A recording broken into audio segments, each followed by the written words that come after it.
everyone, and welcome back to another customs video. Today, in front of us, we have the Mandalorian and his companion IG-11. And without further ado, we're gonna get right into it.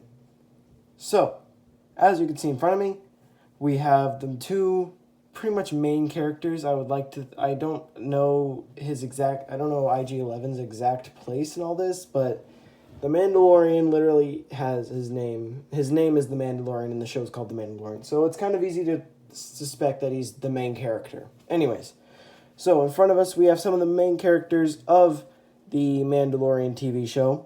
This is the finale, so I have finished them. There is a weird hair on IG-11 that I had to get rid of. All right.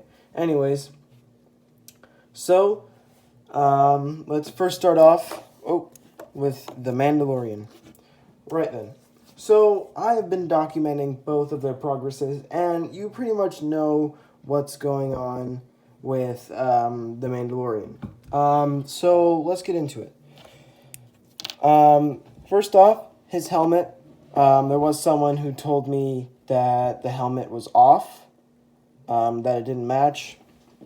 But I just want to remind you that this is just what he looks like. His helmet is very mismatched armor. Sorry about the darkening. Anyways, here's his cape.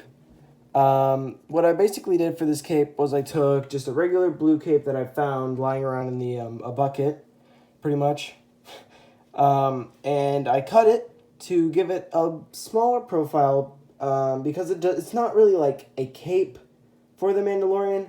It's more like something that Boba Fett has. It just kind of wraps around his shoulder, and it goes down to like his feet. Obviously, it doesn't go down to his feet. Lego capes don't really go down all the way. So I just had to make do with what I had. There's a cloud covering the sun right now. That's why it's dark. Anyways, let's continue. So he has a bandolier that goes on both sides. And he has some ammunition and some other stuff that's wrapped on there.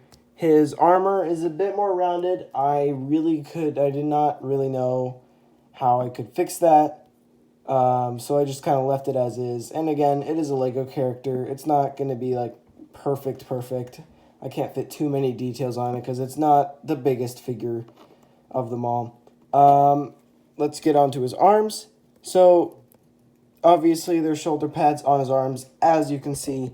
One of them, the one on the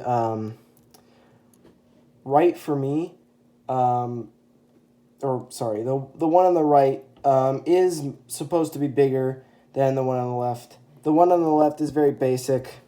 It's just white and it has some blue detailing on it. This one is a red one. All these silver bits on it. That's supposed to be battle damage, pretty much. And it has like a worn out white rim. Underneath, you could still sort of see the blue cloth that I put in there. This is what you guys first saw when I first brought him out. His belt, very standard. I did like a little bit of detailing on top of the pouches. You might be able to see that. You might not be able to see that. It is very, very small detail. The belt buckle, silver. I didn't do anything with this because I just kind of left it as is. And the gauntlets, they're just standard gauntlets. I don't really do too many gauntlets. As you guys know, it's just red. It has some white detailing. And the hands,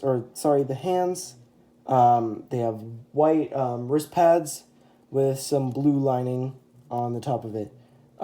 They do also have brown fingers, pretty much, for the gloves that kind of poke out from the black. This one did rub off, so I might just repaint that on later. I did add some back armor to it. It is also very standard. It's the same as the front one. It has the same red. It's outlined in black. Now let's move on to the legs. So the legs are a lot simpler. I didn't do any molding for them. I just painted stuff on it. The left shoulder, or the left thigh pad, because it's on his thighs, and because it's both of these pads are both on his thighs, the red one and the white one. The blue one obviously is one that wraps around like underneath his kneecap, and he has red boots. So this one on the left is meant to be bigger. I didn't outline it in anything because there's not really much need to outline it.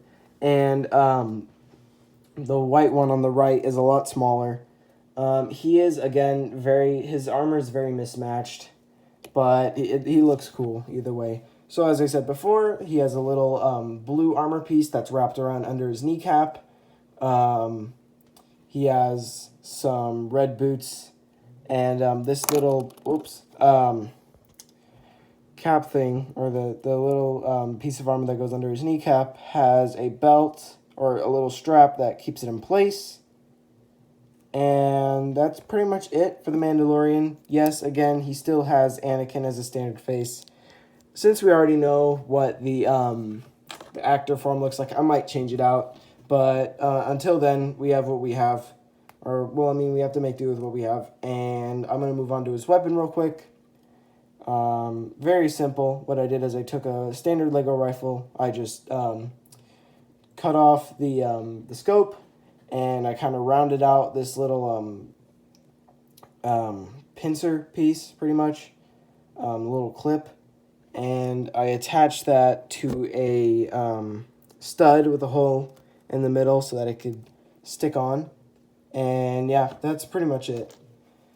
Now we move on to the droid, IG-11. I'm going to have to back out because his head is pretty big. Oh, no, it's already all the way backed out. All right, well, I'll just do this.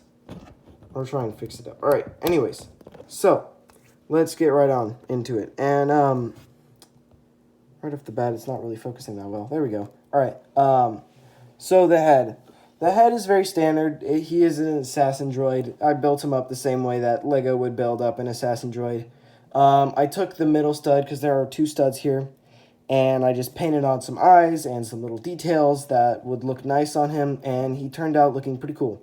He has some white detailing on the very bottom and of his head and like the middle. These black dots are like holes that are in his there are holes that are in his head in the show. I have his bandolier down here, which I did with pretty much everything else that I've done before. I just used cardstock and just kind of wrap that around. He has a little belt. You can see it there. He has a small little belt. That's also cardstock. It does not wrap around all the way, although I do kind of need to paint the back of it. And the black from the bandoliers goes onto the back, and it comes down here. There are supposed to be bandoliers that come down on the sides around his waist, but they would interfere with the hands, so I decided not to do them. On the arms, he has one red shoulder, and the other one is just standard. He has all of his joints have been painted black. I kept the insides of his hands basic so that the paint wouldn't rub off on any weapons that he's holding. Overall, just very standard. Legs, it's all the same color mostly, except for the head. The head's the only thing that's kind of a different color, and some parts of the body. But again, I kind of cut out those little pieces so that his legs can, they don't look so weird because they're glued together or everything. Very standard. Dark gray. Looks like I didn't really get the inside of the thighs, but joints are black. I have not made any specific weapons for him. He just kind of carries whatever. I saw him carrying a pulse cannon and some blaster pistols, mainly an E11. But anyways, that's it for today's video. This is a kind of a long video, but hope you guys enjoyed, and I will be seeing you next week with a new project, and we will have to see what that'll be next. Again, if you have any possible people that you would like me to make, so if you have any I can't think of the word off the bat. Oh well. But you know what I mean. If you have anything that you want me to build, please tell me down in the comments below. I will be seeing you guys later.